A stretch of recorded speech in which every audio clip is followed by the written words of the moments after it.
அதுல கலசம் வச்சு சிவன், விஷ்ணு, பிரம்மா, விநாயகர் இந்த மாதிரி கடவுள் சிலைகள் எல்லாம் வைக்கணும். அதுதான் உசந்த இடத்துல இருக்கணும். இவ்ளோ பெரிய ப்ராசஸ் இருக்கா? ஆமா ஸ்ருதி, இந்த வரிசையில தான் வைக்கணும். சில பேர் 5 படியும் வைப்பாங்க. எத்தனை படிங்கிறது முக்கியம் இல்ல, மனசார கும்பிட்டு கடவுளுக்கு உண்மையா அர்ப்பணம் பண்ணி வைக்கிறது தான் முக்கியம். சூப்பர் மீனா, உங்களுக்கு பூக்கட்ட மட்டும் தான் தெரியும்னு நான் நினைச்சேன். ஆனா இத பத்தி கூட இவ்ளோ தெரிஞ்சு வச்சிருக்கீங்க.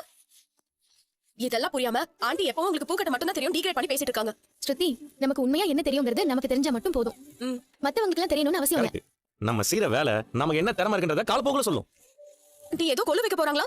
ஆமாமா, பெரிய வீட்டு ஆளுங்க மாதிரி கோல் வைக்கணும்னு ஆசை வந்துச்சு போல.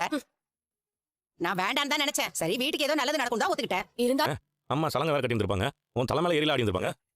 ஏங்க ஏன் ஸ்டூடெண்ட் பத்தி வேணுங்க பேசுறது? சாப்பாடு கொடுக்க வந்துப்பீங்க. சரிம்மா, தெரியாம கூட சொல்லிருக்கலாம். அதுக்காக 4 பேத்துக்கு முன்னாடி வச்சு திட்டுறதா? அது இந்த வீட்டு மருமகள தப்பு பண்ண திட்டி தானே பாக்கணும். அப்படின்னா நீ இந்த வீட்டுல இது வரைக்கும் பண்ண தப்புக்கெல்லாம் உன்னை உட்கார வச்சு 1 மாசத்துக்கு வந்தோண்டியா கேட்கணும். பாருங்க எப்படி பேசுறானே. இவங்களுக்கு எங்க ஆட்டோட தெரிய போகுது. முதலில் மனம் இருக்குதா இல்லையாக்கிறத புலவர்கள் வந்து தீர்த்து வச்ச மாதிரி இதை நீ தான் தீர்த்து வைக்கணும்.